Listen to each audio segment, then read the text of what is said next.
at Calder, and I found out later that I nearly didn't get the drive because I asked them if they were going to put a roll cage or a roll bar in the car to go to Bathurst. And the story got back to me that maybe I wasn't the right choice. I was scared of going to Bathurst.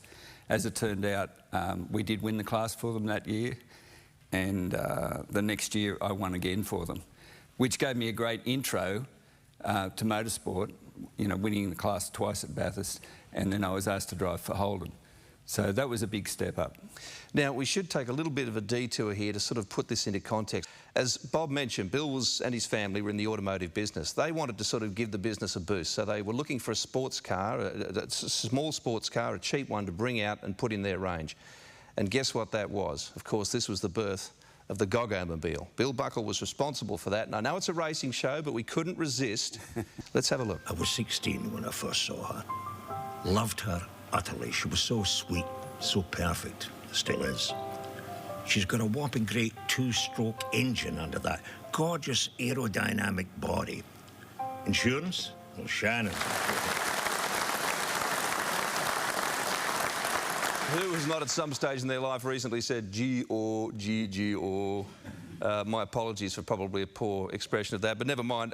It's hard to, you cannot understate the role that people like Bill played in the foundation of Australian touring car racing and motorsport. Absolutely, and it's interesting how it all connects up, you know, even to these ads and Goggo-mobiles, and guys like Bill and my father had forward vision. And I think that was really important back then. Well, we'll take a break now. This is Bob Morris, Shannons, Legends of Motorsport. 1979 touring car champion. He was sort of the underdog as the factory-supported or semi-factory supported Holden driver against Brock and Bond of the day.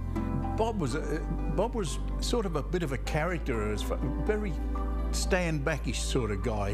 He sort of never did anything really outside his team. He was sort of devoted to his team. He was a very emotional person, as you could see. He was one of these guys who, like myself in a lot of ways, like wore his heart on his sleeve. And wild. I mean, there was a man who was wide-eyed, almost that manic stare, but when he had the stare on, you better get out of the way. Some of my earliest memories of Bob Morris was against Colin Bond in XU1s at Amaroo Park. And I used to sit under the Rod Hodson Tower at Hodson Corner coming onto the straight and watch two of the very best operators, Bond and Bobby. They would just line astern, lap after lap after lap, and their car control, well, his car control was extremely good. Goes over the top of the crest, and they've got themselves an escort to pass now, which will be quite interesting, because if he puts himself in the wrong place, either Bond or Morris could be in trouble. Bob Forbes, car number 10, holding third position at this stage, with Colin Bond in first and Bobby Morris, of course, tailing him very closely indeed and holding down second. Oh, and Bob Morris goes very wide there. Holds up, he'll go on the inside of the post there. My goodness me, it's more rallycross than racing there.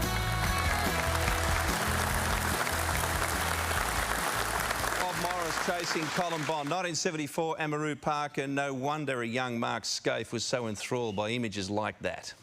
We had a lot of fun at Amaroo Park. I think it was a circuit where it was a little bit of a specialised circuit. I know when we had the first touring car championship race there, and Peter Brock came to race at Amaroo Park and hadn't been there before, and he was a little bit intimidated because Colin Bond and I had done a lot of races there. And after the first session of practice, we were all talking, as we did then, and Peter said, "I don't know how you guys go so fast around here." And Colin and I sort of winked at each other and we said, "Peter, the only way to go fast here is to go flat over the hill," which we didn't. But we told him that you had to go flat. So to his credit, in the next practice session, he went flat over there and actually went faster than us. So we had to get our act together then. So that was a little bit of a joke, a private joke that Colin and I had. And you know, we were all mates then, even though we were racing each other. So that was, you know, a great time. And you had a brief dalliance with the Holden dealer team. Tell us about that. Well, early on in my career, I was asked by Harry Firth to race one of the Monaro 350s, which was an ex-Bathurst car, and I raced that for quite a while. And then he asked me to drive at Bathurst in the XU1 with Peter Brock. So Peter and I shared a car at Bathurst, and Colin Bond drove the other car. So that was a great time, and I did a couple of other guest drives for the Holden dealer team. I did the 100-lapper at Oran Park, which we won, and I also drove in Queensland. They had a local car up here that they supported, and I came and drove that, and we won with that. It was such a popular car in its day. What was the XU1 like to drive? It was a fun car. You know, it used to get on two wheels pretty easily. You had to be careful how you drove these cars, but they were fun, fast cars. Well, time to welcome Aaron Noonan here because he has a Bob Morris Tirana, part of this collection. Aaron? Well, Bill, the car that we saw in that vision from Amaroo Park of Bob racing with Colin Bond is right here behind me, the Ron Hodgson Motors Holden Tirana XU1. What a fantastic car. 202 cubic inches, 3.3 litres, the little six-cylinder. This was the car that Bob drove in late 1973 and also in 1974. In fact, it was part of the last ever touring car race at the old Warwick Farm in Sydney. It was the car he drove in 1974 to finish runner-up to Peter Brock in the Australian Touring Car Championship, and it's one of the most original Group C XU1 Tiranas you'll find anywhere in the country, and it's found a very happy home here at Bowden's Collection.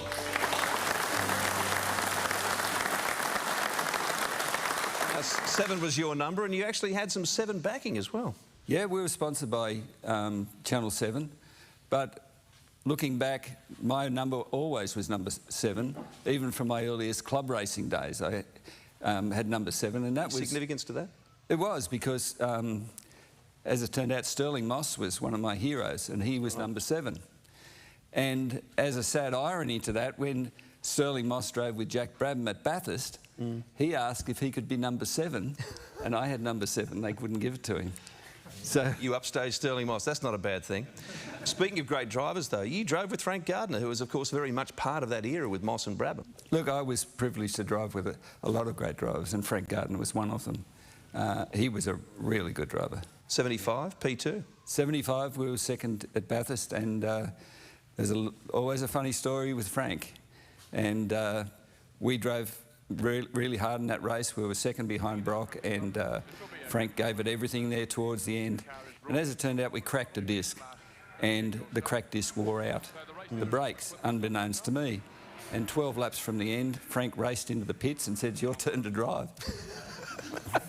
So I jumped in the car, and as he was helping me put the seatbelts on, he said, "Oh, and just be careful of the brakes." As I drove out of the pit lane, at that time there was a stop-go guy at the end of the pits. Well, I nearly flattened him because I had no brakes.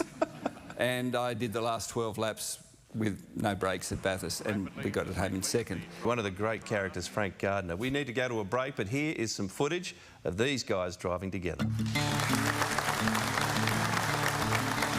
The leader is Peter Brock there in car number 5, running second and catching him all the time, and by quite a measurable margin each lap is Frank Gardner driving the Ron Hodgson-entered Tirana number 7. So it's going to be a great battle. It is a great battle between these two cars.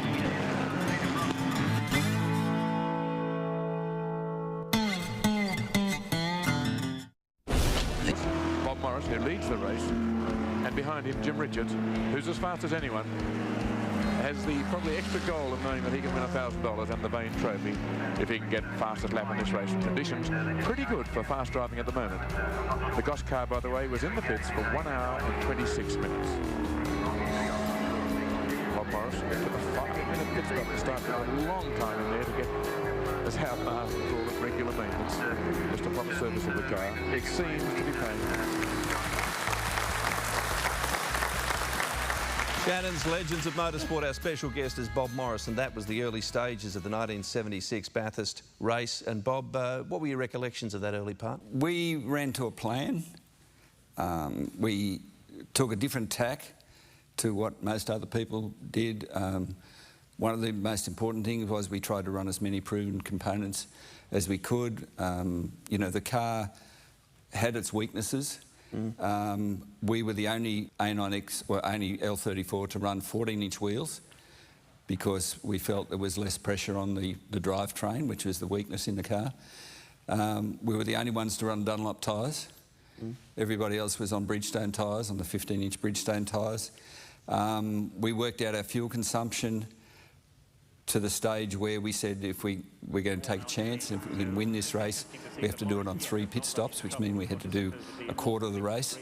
So it was really important that we made that first quarter distance. And as it turned out, we ran out of fuel on the top of the mountain and actually coasted in to the first pit stop. More on that shortly. Another pretty good component you added was John Fitzpatrick. How did that come about? Absolutely.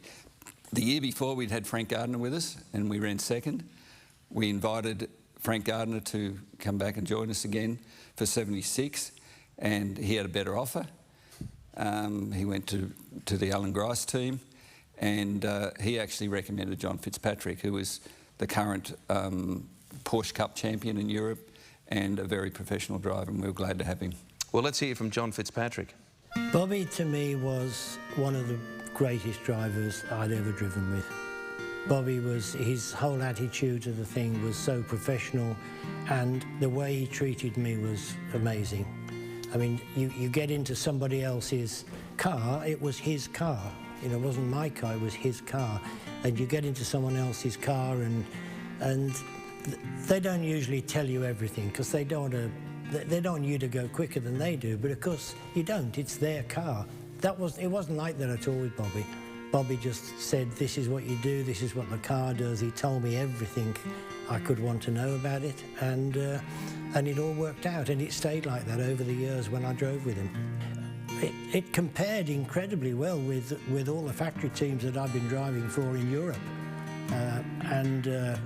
You know, after that, obviously, I couldn't wait to get back there again. I mean, I used to love Bathurst. I really enjoyed it. As Bob mentioned, an extraordinary finish, and it was your 28th birthday as well when all this was going on. I don't know whether that came into your thoughts at all at any stage. Well, in fact, it was my 27th birthday. 27th birthday. And historically, several drivers had won it when they were 27. And I think there was Colin Bond won it when he was 27, Fred Gibson when he was 27, and somebody else. And the year before, I was 27, the day before the race. Right. And we came second. But as it turned out, I had 2 goes at it when I was 27. So I got first and second. So it was just one of those flukes. Tell us about that finish. Well, it was a very hard finish because we didn't know what was wrong with the car, really, and as it turned out, it was a rear seal, I think, leaking oil onto the clutch. So it was the clutch that was slipping, but we didn't know whether it was an axle, a clutch. But, you know, this really, it was a nail biter, it was a Hollywood finish, as we all saw. But if we hadn't had such a professional driver as John Fitzpatrick, we probably wouldn't have got that car home. Let's take a look at that finish.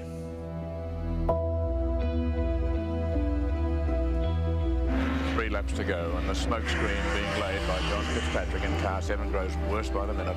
The car's about to stop. I don't think it's going to get round another lap. And these are the men who are really suffering. It's just another race as far as John Fitzpatrick is concerned. Much as he'd like to win it, but for Bobby Morris, it's a lifelong ambition. That's Bruce Richardson. That's Bruce Richardson, chief mechanic, who has worked himself into the ground here. That man has had no sleep for 3 months trying to get this thing all together, and he can see it going down the drain. There's a picture that needs no words. The last lap.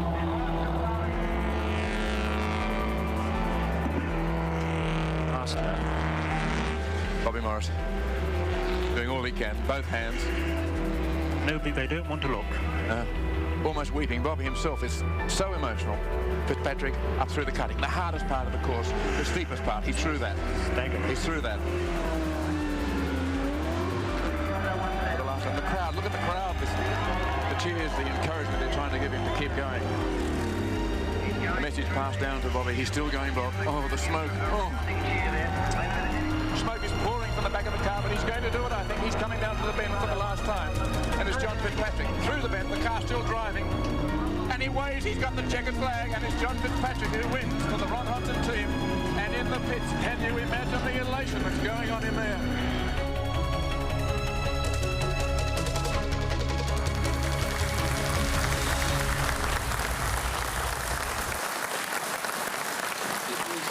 Fiercely tribal in those days, but as a young bloke, I don't remember anyone not riding you home to victory that day, whether you were a Ford fan or a Holden fan. It just didn't matter. How did that feel? It was a culmination of years, I suppose, of trying, and we did put everything into it.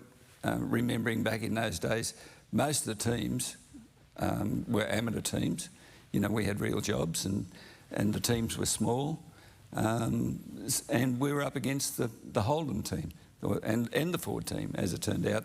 You know, the Holden team set the standards, and you know, we were able to beat them, which was a great personal satisfaction to me.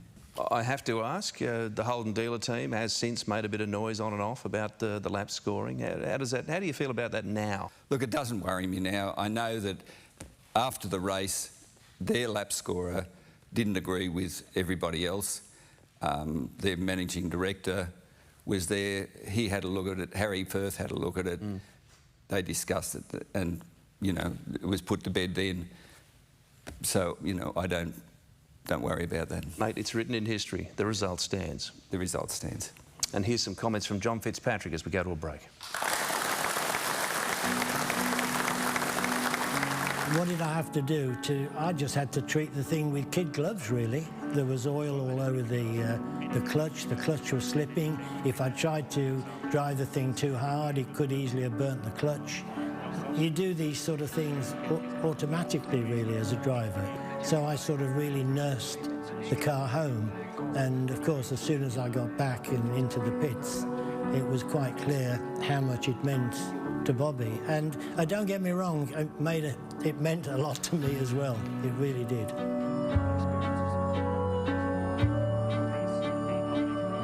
Bobby was in tears, the whole crew was in tears. I mean, I think I was in tears as well. But just the relief of it, and that's really my greatest memory of Bathurst. Colin Bond and Alan Moffat and Bob Morris standing on the gas as he comes down the inside. And Moffat tries to poke down on the inside of Colin Bond, but Morris has won the jump. Wait for the crowd reaction. Into the left hand, and now back on the pit straight. The Ford side by side. Morris sideways, but he leads the first lap completed. And he's taken the first lap prize, but Bond at the inside of him. And Brock has now moved up on the inside. And we're running 1, 2, 3, 4. Have we got a race going here, folks? On the outside through the turn, and Morris has drawn it a bit there and watching the side of the door. And leads once again, and he's got Aaron Noonan has joined us on the couch, ladies and gentlemen, and what a battle. 1978, Bob Morris, amongst those bullies, with the greatest respect to Ford fans. I'll give you a 1-2, he said. That was lap 1. What was going on there? I think it was a sort of rush of blood. The Fords were spilling fuel. They had so much fuel coming out. When they went over the last hump, the back guards actually touched down on the tyres. I know that I spoke with Moffat later, and he said the smoke came off their rear tyres and he backed off. And I saw the opportunity. And remembering in those days, we didn't have a warm-up lap. So we were on stone cold tyres. Right. So subsequently, I went into that first corner pretty hot and sideways, and, you know, and everybody was bumping and shuffling, and, you know, it was a 1,000-kilometre race, for goodness sake, you know. But it was all good racing, and we all had a lot of fun and raced hard and enjoyed it. Bob, tell me about, obviously through that whole 1970s period, Ron Hodgson was a big Sydney Holden dealer. He must have invested some significant money because he was a backer for a long, long time and did things really, really professionally. Well, Ron's background was as a big car dealer. He was one of the biggest Holden dealers. But he was smart in the way he organised the sponsorship for the car. It really didn't cost him personally a lot of money, but it was great promotion. We had a small team, but we were able to compete against the professional teams of the Holden dealer team particularly. Well, 1979, another key year in your story. You won the Australian Touring Car Championship. A very, very different achievement. It was a tough year because we were racing against the Holden team, who set the standard. I mean, you know, Brock was the best driver in the country. They had the best team. They also had custom-built Bridgestone tyres, which is a huge advantage. You know, tyres are a huge advantage. They also pulled some stunts. They homologated a new diff ratio halfway through the year, which we couldn't get hold of, and there were protests. And so, like, we were the enemy. So with all that, we went to the last race. We were equal on points. It came to virtually a match race. And, you know, I was able to beat them sort of head-to-head. Well, we've unearthed a rare interview from that time. Let's have a look. I think it's been a fantastic year for the Ron Hodson Channel 17 as a whole, because we've finally won the Australian Touring Car Championship, and it's been one of our ambitions, it's been my personal ambition, and it's been an ambition of Ron Hodson's to win the Australian Championship. And I think to have beaten the Holden dealer team and their lead driver Peter Brock with their own product, I think it's been very, very satisfying, especially to go to Adelaide, where we're virtually even on points, and the victor of that race won the championship. And it was a very difficult race, but a very satisfying one.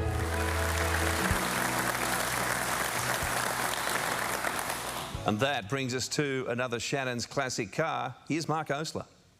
Yes, thanks, Billy. This is one of two Tirana A9X hatchbacks that Bob Morris and Ron Hodgson Racing used to win the 1979 Australian Touring Car Championship. It was not only Bobby's first and only Australian Touring Car Championship title, it was also the first time in championship history that a dealer team or a private back team managed to knock off the works team in the same cars.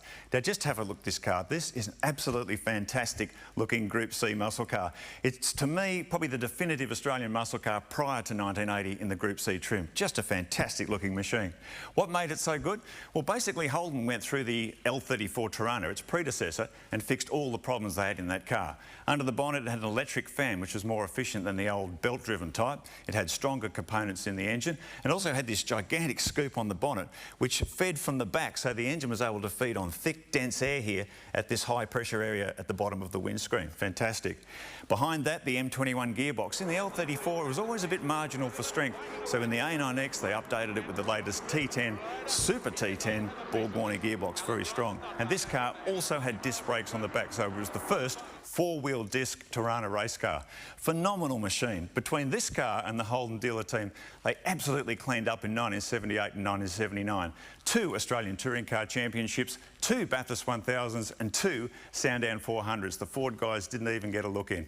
Given this car delivered Bobby Morris his first and only Australian Touring Car Championship title, it's no surprise it's one of his all-time favourites. Thank you, Mark. And we'd like to thank the Hinton family for supplying that car, and the livery. It was literally outstanding, Bob, for a lot of us in those days, and you had a bit to do with that. Yeah, there was a little bit of a story there.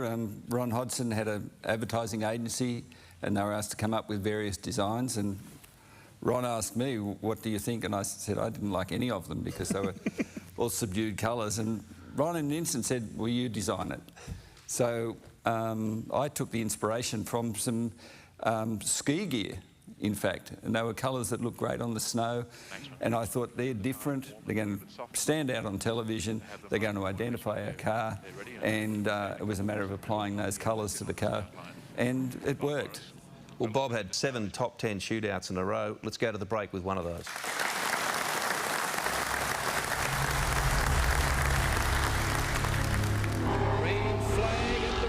Down, and now National Touring Car Champion Bobby Morris has this, his final chance for pole position. Handling the car well, it's doing everything that he wants, and I think Morris would be quite happy at this stage during his one-lap trial. A little sideways there, that's probably 3/100ths of a second gone off his time, so he'll really have to be chasing hard. And he'll have to put in an exceptional lap speed down Clonrod Straight to get pole position this year. And now running down towards the completion of his lap. And Bobby Morris certainly locks in second fastest time of 2:22.46. Park is going to be a fairly hectic place here today with the final of the Golden Breed Pepsi Mr Motocross Series. But down on the main racing circuit, without too many observers, is Bobby Morris testing the supercar, the new car for Bob Morris, the defect from Commodore to Falcon for the Hardy Fredo 1000. OK, now you're stuck with Tirana and then through to Commodore, and the change to Ford. Was it a sudden change?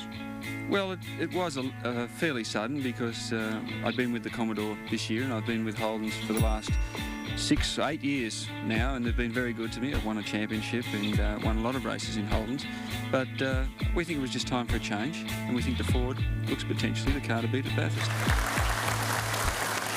Welcome back to Shannon's Legends of Motorsport. Breville, great backers, Bob. How did that come about? Absolutely. Breville were with us for quite a number of years. We were associated with them through one of our team members. They stuck with us. I think we gave them great value. And, you know, Breville were on television a lot with our cars. And you were pretty innovative on the commercial side of things. Yeah, well, Ron Hodson was really the innovative one. He was the Holden dealer who got the Channel 7 deal together and got some of the other sponsors to go in on the television deal. It was a package that he put together. He was smart. And you're really innovative too. I remember in your drivers, we've seen some of the vision. I mean, John Fitzpatrick we've covered, but that team, Derek Bell, who was a Le Mans winner, Dieter Quester, European touring car star, Johnny Rutherford, Indy 500 driver. There was a bit of a story there. He struggled when he came out here. Yeah, I don't think Bathurst was his sort of circuit. No. But it was a deal put together with Channel 7 because, you know, they wanted to get the television into the US market. So we got the best driver at the time, which was Johnny Rutherford. You know, he was Indy 500 winner. I mean, he'd driven sports cars. He was really good. And a great guy. Just not quite able to tackle the blind corners at Bathurst. Well, let's go to another career turning point here, Bob. I hate to bring it up, but Bathurst, 1981.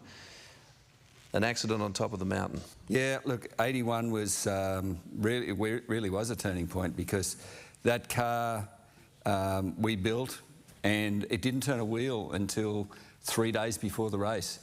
And, you know, everybody said you can't go to Bathurst with a new car and expect to do well. But we did, we worked on it, and every day it got faster. And for the race, that car was going brilliantly. We were 3/4 of the way through the race. We were looking good. We were 30 seconds behind Dick Johnson. And Dick was in a lot of trouble. We know that his previous pit stop, they came in and filled it up with oil and topped up the petrol. You know, they were in trouble. So we were stroking along. We didn't quite have the speed that Dick Johnson had, but, you know, we were well ahead of Alan Moffat in the RX-7. We were looking good and we got taken out by a slower car. Well, let's go back to the vault and relive that incident.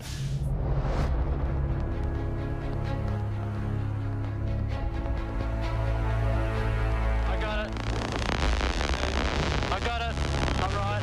We have an enormous traffic jam. We've had a horrendous crash at the top of the mountain. By the look of it, Bobby Morrison, number 7 is around sideways, 57 is there, one of the Recar team cars. We have an absolute blocked track at the top of the mountain. Damage at all. There's the view from Alan Grice's car. He's there, car 44. He's just stopped. He's not in damage, but there are a number of cars. Bob Morris's car is there. Bob Morris going so hard trying to get up the lead in second place. That's in the crowd.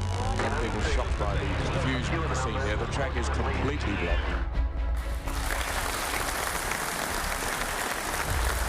Well, we say it so often, the mountain giveth and the mountain taketh away. You just never know, do you? No, look, Bathurst is one of those races, you know, and the speed difference between the fastest and some of the slower cars really, you know, makes it conducive. As it's turned out, all that bank on that corner has been moved back and there's a big runoff area. That accident would never happen today. How did you get out of that? Because that was actually the remnants of that Falcon. I mean, it was destroyed. How on earth did you get out of that? Because all the impact was in the driver's door. Absolutely. Well, it was actually just forward of the driver's door, around the roll cage. And, you know, I've always been a huge advocate for safe cars, roll cages. If they had a little bit of weight, they had some safety, proper seat, a Kevlar seat, the best helmets and so on. I honestly don't remember getting out of the car physically.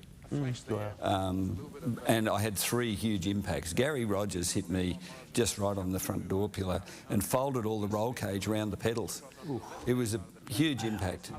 But do you remember being on the podium? No. Really? I don't. It was, you know, it was. I had a little bit of shock and a little bit of everything, I suppose. But yeah. Well, Billy, I dug into the vault and I've managed to find the podium vision from 1981, which is amazing because half an hour before Bob was in that unbelievable accident. So the fact that he was on the podium was quite an effort. Now, as you may know, Bob was taken down to hospital. I'm delighted to say he's now joined us here. He's in some pain, but here's Bob Morris.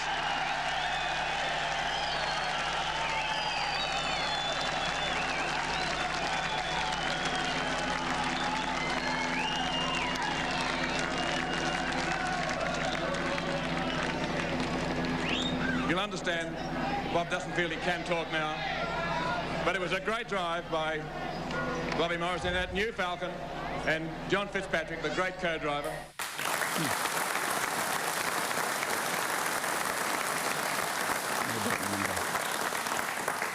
Don't remember? Don't remember. Wow.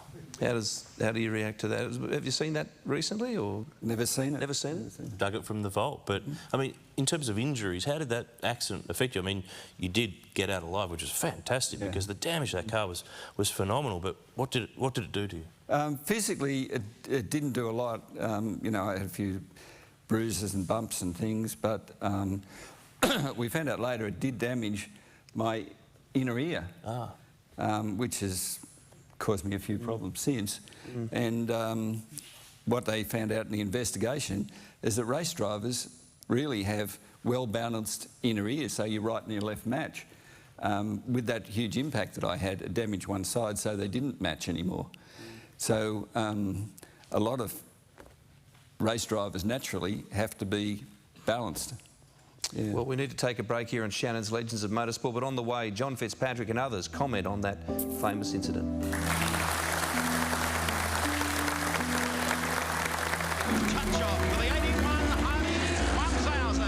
The 81 race was my biggest disappointment at Bathurst because having won it once, one likes to think you can win it again. And in 81, we had a really good chance to win. Bobby was flying as usual. I mean, he was doing a terrific job. I was just keeping the thing on the road when he was having a rest and doing my best. And we did have a really good chance because I think Dick Johnson had a slight problem with the car. We were lying second at the time, but we were catching him. And I think we had a really good chance to win. And I was in the pits, I was watching it on the television, and of course, we saw the accident on the TV, but we didn't know who was involved. And of course, when they then said it's Bobby Morris, it was probably probably one of my biggest disappointments ever in my career, I would say, because to win Bathurst once is fantastic, but to win it twice would have been even greater. 1976 Bathurst winner Bob Morris. 6th fastest in qualifying, fastest Ford Falcon time ever. But what happened? He's sitting out here because of trouble yesterday. Bob, it's a tough break you underwent when John Fitzpatrick wrecked your car, but how can you take it so lightly? Well, you know, we're not taking it lightly. We've had a long time to think about it last night, and, you know, the boys made every effort to get the car going, but it just wasn't repairable. So, you know, we're here in one form or another. What role will you play today, then? Well, I think I might be helping you with it on the microphone. You know, that's about all I can do today. Well, welcome to our broadcast, and a tough break to Bob Morris. Thank you. Okay.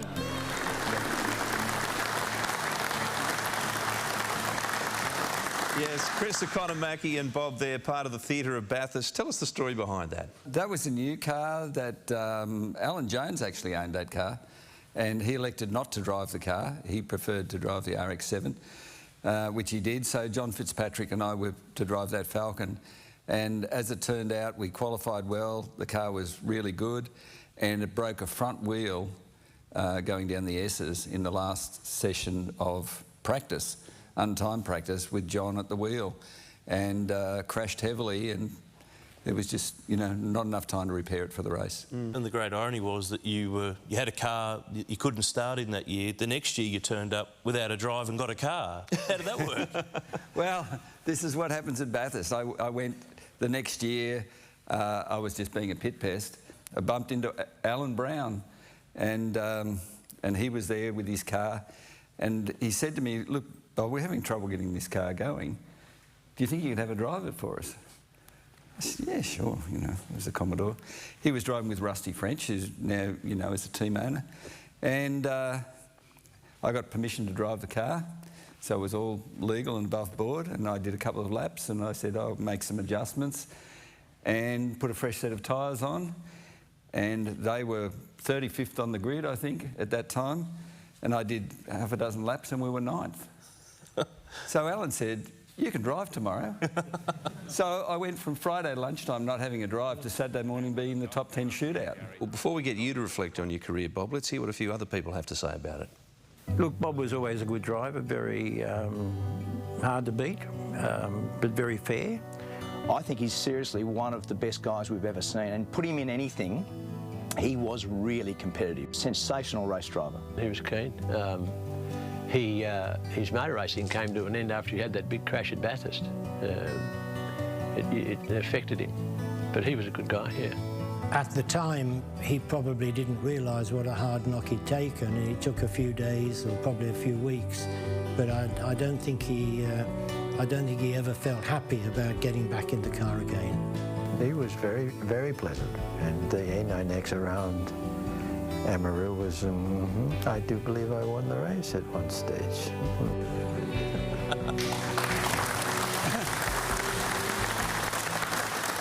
You mentioned the inner ear problem. Was 36 too young to retire on reflection? For me, it wasn't. It was what I had to do. But I always looked at retiring when I was on top. I'd seen too many other drivers and other sportsmen retire after they'd faded away. And I didn't want to be one of those guys that faded away. I wanted to stop when I was on top. I actually won the last 5 races I did. I won the last championship race that I competed in, and I was able to say, yeah, I've won a Bathurst, I won a championship, I'm going to step away. I do remember in the late 1990s when the 2-litre super touring cars were racing. I think you had a test at Amarillo or similar in one of those. Was that a chance for a comeback, or was it just a chance to have a play? Look, I thought for 5 minutes that I might have a comeback, and then I thought, no, you know, it's not worth it. Sure. There are lots of other things to do. Yeah. Happy with your body of work? Yeah, satisfied. Time to talk about the Shannons Club. Just a reminder, you can go online, it's easy. You can create a virtual garage, you can get involved in the forums, you can get involved in competitions as well, find a car club or an event, catch up with episodes of this series from this year or last year, of course, and don't forget also that last year's series. On behalf of all motorsport fans, we congratulate you and we thank you for the wonderful memories, mate, and being just a great bloke.